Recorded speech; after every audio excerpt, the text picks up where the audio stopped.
access to their creator. I want us to see past the games themselves. I want to get to know who this human being really is.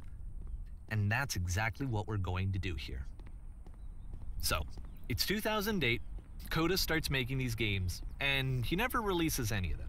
He doesn't put them onto the internet, he just makes them and then immediately abandons them, and they sit on his computer forever. And I think he really understood this image of himself as a recluse. At one point, he jokingly renamed his computer's recycling bin to Important Games Folder.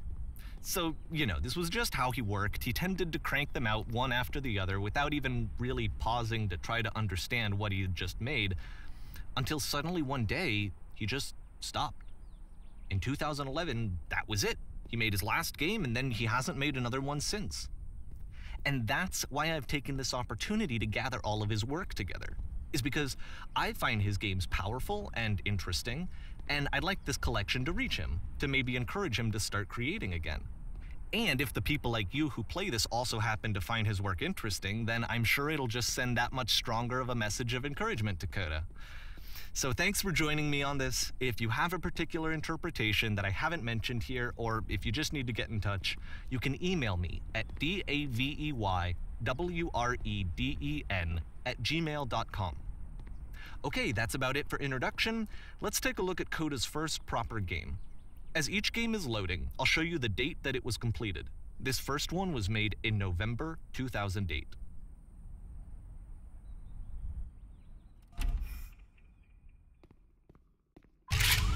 Warning. Whisper machine active. Shift destruction imminent. This game is called Escape from Whisper, and it's one of the more generic games you'll see from Coda.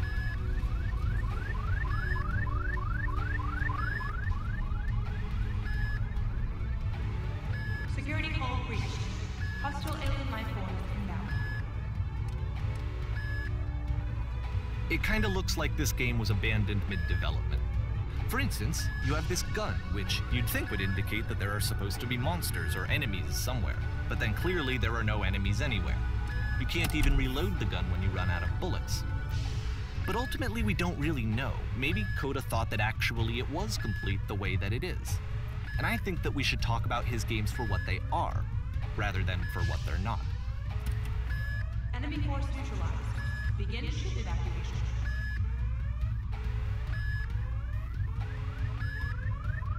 I love how you can see the bottom of the universe from this room.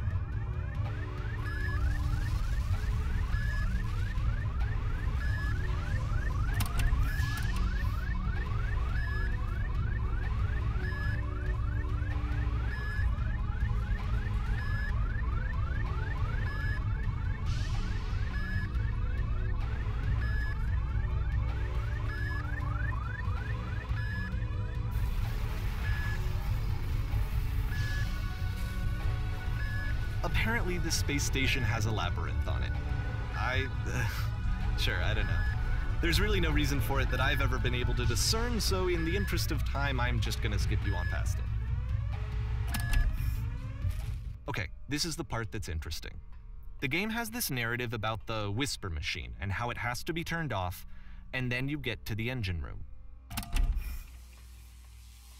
Hey, you there, in the engine room. You could save us all. That beam is powering the Whisper machine. We could disrupt it by introducing a great enough heat signature. If your body could stop the beam.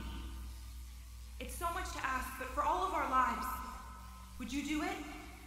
Could you give yourself?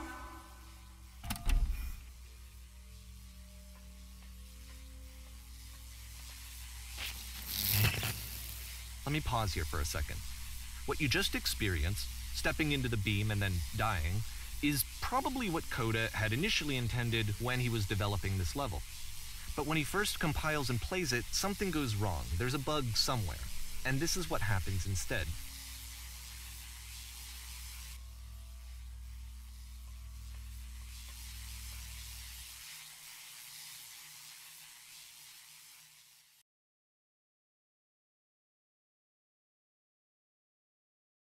The beam causes you to start floating. And this is an important moment for him. Because yes, this is technically a glitch, but Coda identifies something human about it. like how small it makes you feel in the face of this larger chaotic system. Or this floating could be the afterlife, a peaceful place, juxtaposed against all of the hysteria that you've just had to traverse. I don't even know. I have no idea what he was thinking, but what's clear is that after making this, something lodges itself in his brain. He wants to do more of these really weird and experimental designs. So he stops work on this and moves on to a stream of tiny little games that go in all sorts of directions. Let's go ahead and take a look at the first game he made after leaving this one behind.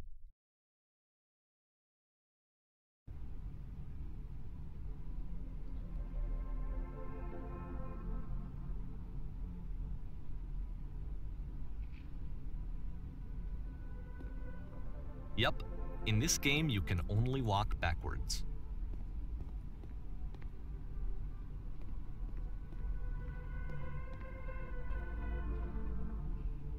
So it's a short and relatively minimalist experiment combining motion and narrative. It is less advanced than the previous game, but actually it seems to be more focused, more complete. Coda's trying to give it a unique voice rather than simply basing it on a pre-existing trope.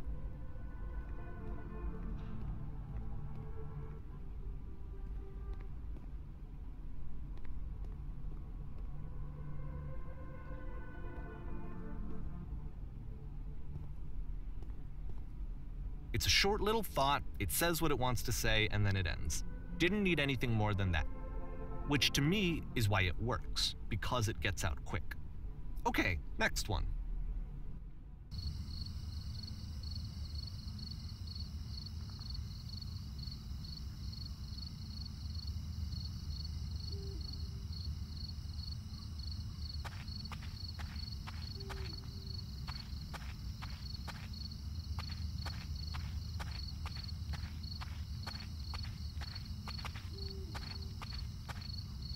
And that's it. Okay, the meaning of this game won't be clear just yet. Please be patient with me for a few more games and I promise you'll see what makes it interesting. Oftentimes, Coda would put bizarre titles like this one at the start of his games. I wish I'd known him at the time that he was making these early games. He would really only talk to me about his work as he was making it. Once he stopped work on a game, that was it. It was dead to him.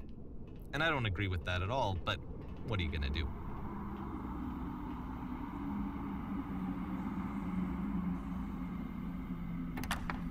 Once you've been slowed to an absolute crawl, the door at the top of the stairs opens.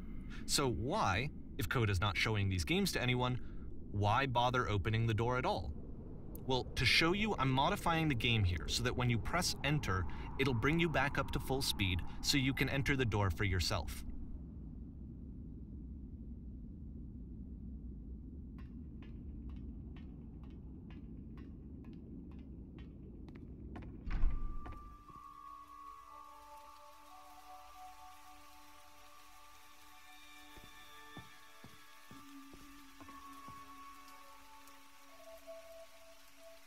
A room that's warm and nice and filled with little ideas for games.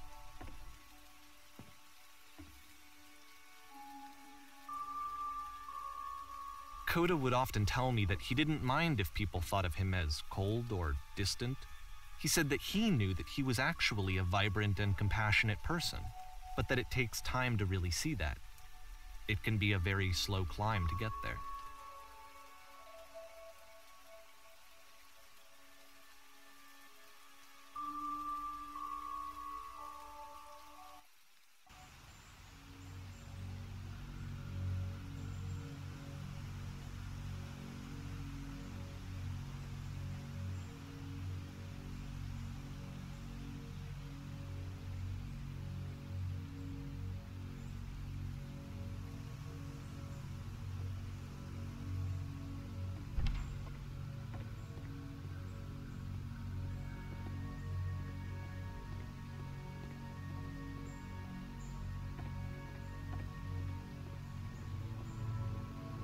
Well, this is new for Coda. It's an actual puzzle.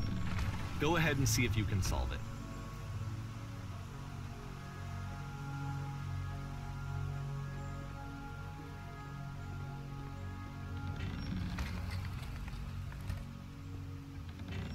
don't forget that solution, because we're going to see this puzzle again soon. We're gonna see it a lot.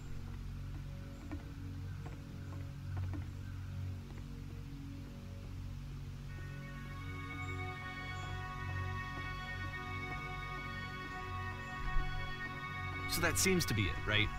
You walk down a corridor, you solve a puzzle, you get to the end. Simple enough. All right, now I'm going to modify the game again so that when you press enter, it'll remove all of the walls from this room.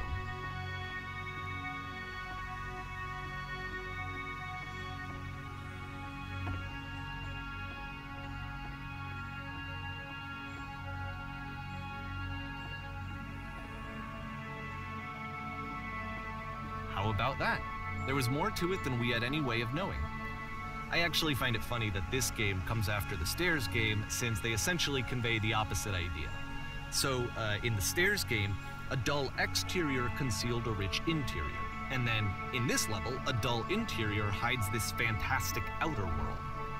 Either way, I think that the point is the same, is that most of the time you don't get to know what you're missing, or even that you're missing anything. That's not your role as a player.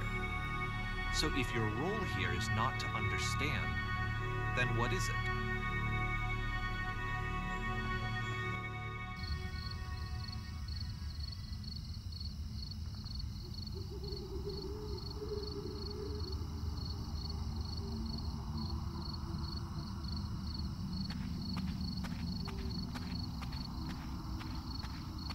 Aha!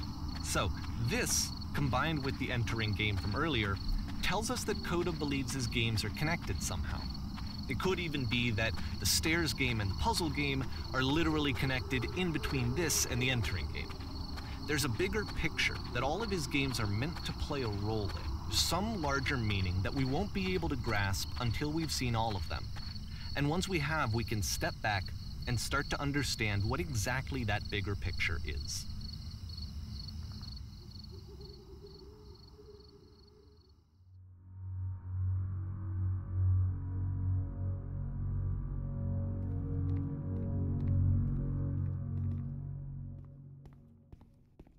Let's talk about video game development for a second.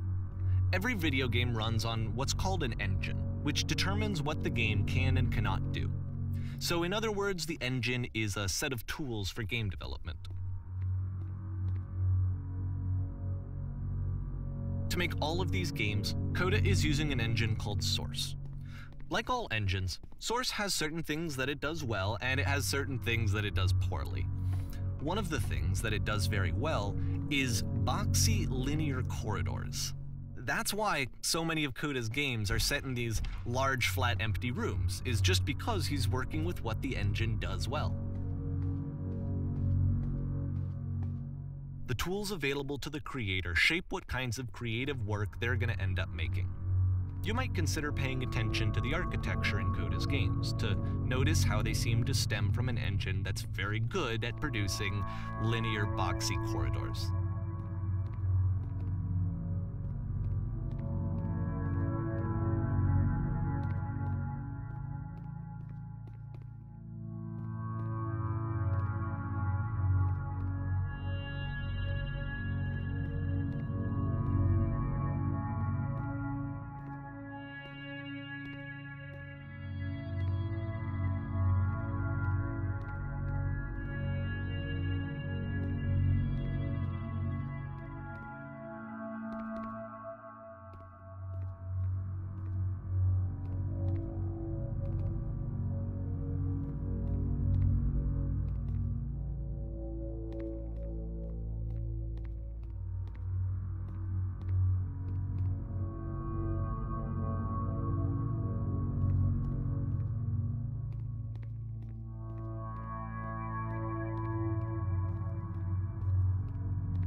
This prison Funny enough, in Coda's original design, the doors stayed shut for a full hour before letting you go.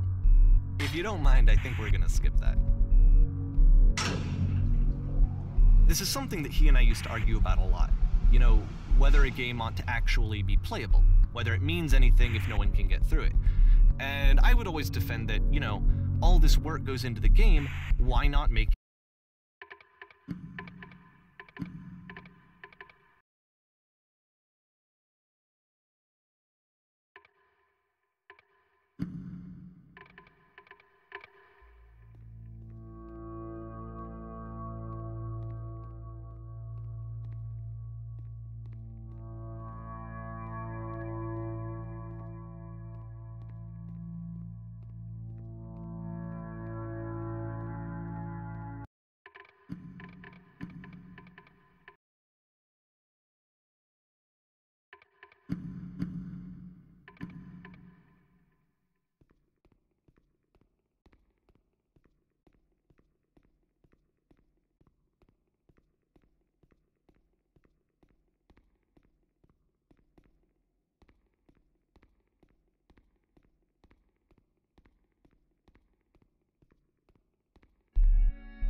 It's the puzzle again, with the exact same solution as the last time.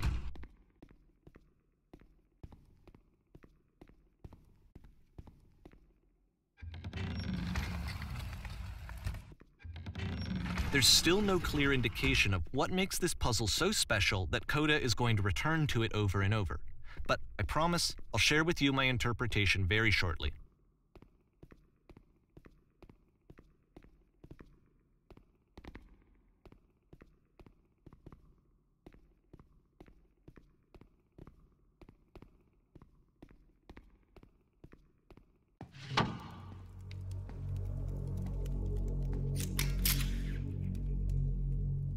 Here, Coda begins using a kind of dialogue system that he fashioned out of the engine's chat capabilities.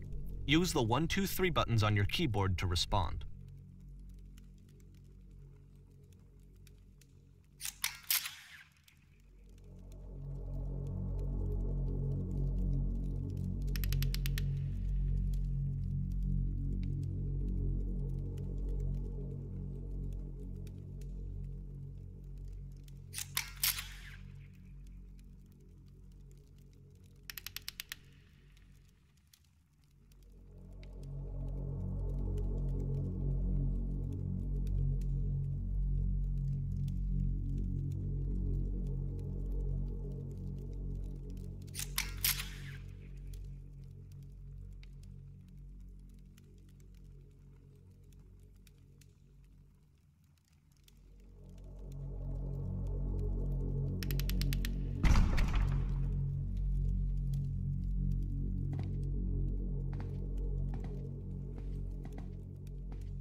And so we make one last descent down to the final floor of the level.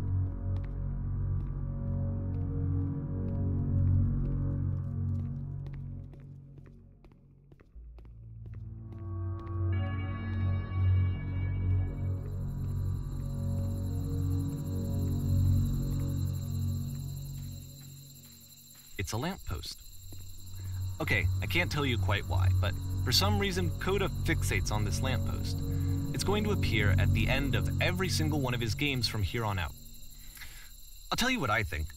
I think that up to this point, he's been making really strange and abstract games with no clear purpose, and maybe you can only float around in that headspace for so long. Because now he wants something to hold on to. He wants a reference point. He wants the work to be leading to something. He wants a destination, which is what this lamppost is. It's a destination. We're going to see it in the work as well. His games are just going to become a lot more cohesive, a lot more fully developed, with more of a clear idea behind them. And as we go, that idea will get clearer and clearer and clearer.